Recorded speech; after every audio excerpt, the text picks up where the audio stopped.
चंदौली जिले में investors summit का हुआ आयोजन। केंद्रीय मंत्री डॉक्टर महेंद्र नाथ पांडेय बतौर रहे मुख्य अतिथि। 160 इन्वेस्टमेंट के माव पर हुआ हस्ताक्षर। टूरिज्म के डेवलपमेंट का लोगो हुआ जारी। 11,700 करोड़ से ज्यादा के इन्वेस्ट किए जाने के प्रस्ताव। लगभग 59,000 से ज्यादा लोगों को रोजगार के मिलेंगे अवसर। केंद्रीय मंत्री डॉक्टर महेंद्र नाथ पांडेय का बयान। प्रदेश में इंटरनेशनल रिप्रेजेंटेटिव व देश के विभिन्न उद्योग घराने आ रहे हैं। मंडल में सबसे बड़ा 11,700 करोड़ इन्वेस्टमेंट का योगदान चंदौली कर रहा। ये चंदौली जनपद को मिलेगा लाभ। यूपी सरकार बेहतर कानून व्यवस्था देने का वचन देती है, जो यूपी में दिखलाई दे रहा है। चारों तरफ एक्सप्रेसवे व पूर्वांचल एक्सप्रेसवे के साथ साथ गंगा एक्सप्रेसवे पर भी कदम आगे बढ़ रहे हैं। यूपी में 30% कैपिटल सब्सिडी को भी वचनबद्धता यूपी सरकार ने दी है, जो यूपी में उद्योग के लिए क्रांतिकारी उफान लाएगी। अखिलेश यादव के बयान। LIC और SBI के थ्रू जो जनता का पैसा नुकसान हुआ है, उस पर अधिकारियों पर होगी कार्रवाई पर दी प्रतिक्रिया। वित्त मंत्री, RBI, SBI और LIC ने स्पष्ट कर दिया है, जो नियामक हमारे हैं उनका धन पूरी तरह सुरक्षित है। भारत सरकार सभी निवेशकों के लिए अपनी इन वित्तीय संस्थाओं से प्रतिबद्ध है।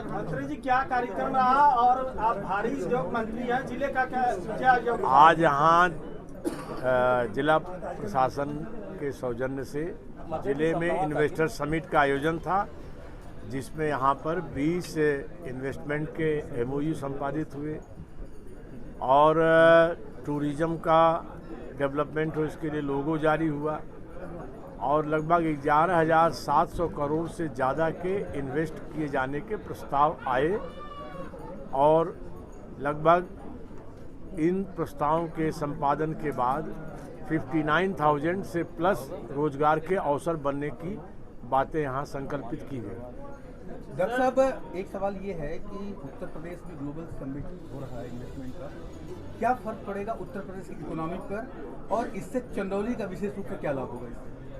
आज उसी पहल में एक पुरानी कहावत है कि बूंद बूंद से सागर बनता है। ये योगी जी का इस बात के लिए अभिनंदन है कि इंटरनेशनल लेवल की, जिसमें 40 देशों के रिप्रेजेंटेटिव और देश के विभिन्न उद्योग घराने आ रहे हैं 10 से 12 तक इन्वेस्टर समिट में, उसके पूर्व उन्होंने हर जिले में, मंडलों में इन्वेस्टमेंट का एक माहौल बना दिया है, ताकि उस $1 ट्रिलियन इकोनॉमी में यूपी के जितने ज़िले हैं सब अपना योगदान करें, जिसमें इस मंडल में सबसे अधिक योगदान चंदौली कर रहा है।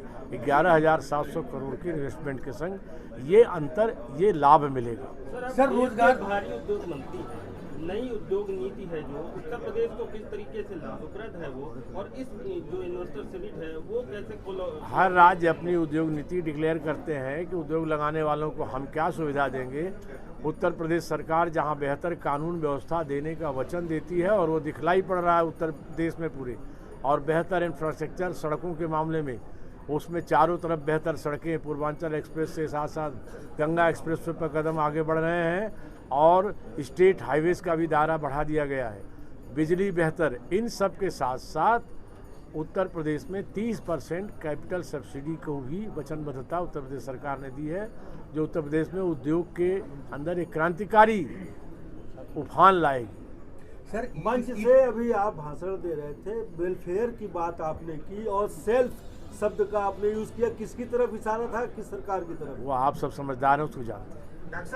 डॉक्टर साहब, अखिलेश यादव ने एक सवाल खड़ा किया है कि क्या LIC और SBI के इन सब के साथ साथ उत्तर प्रदेश में 30% कैपिटल सब्सिडी को भी वचनबद्धता उत्तर प्रदेश सरकार ने दी है, जो उत्तर प्रदेश में उद्योग के अंदर एक क्रांतिकारी उफान लाएगी।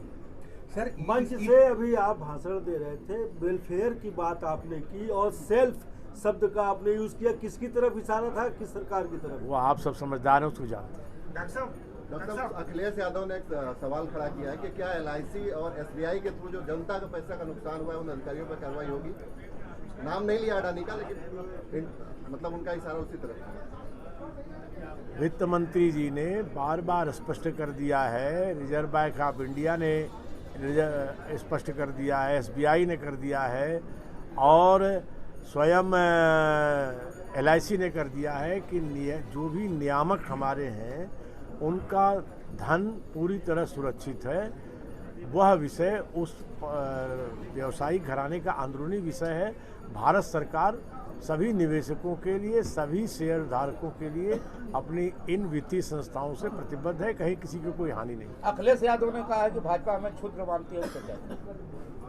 अब ये सब शब्द भाजपा नहीं प्रयोग करती। भाजपा वसुधैव कुटुंबकम पर चलने वाली है और उसका प्रतिफल अभी हाल में आपने देखा होगा कि हमारा दायरा कितना बड़ा है कि देश के सम्मानित नेता मुलायम सिंह यादव को उन्होंने पद्म विभूषण से सम्मान दिया। हमारे दायरे बड़े हैं, अब इससे अधिक कोई टिप्पणी नहीं। मंत्री जी, ये अखिलेश यादव ने मुरादाबाद में कल कहा है कि मोदी सरकार एक उद्योगपति को बचाने में जुटी हुई है हिंडनबर्ग की रिपोर्ट के बाद। क्या कहना चाहते हैं? उनकी टिप्पणी निराधार है। शिवपाल यादव ने कहा 2024 में सत्ता में आना है।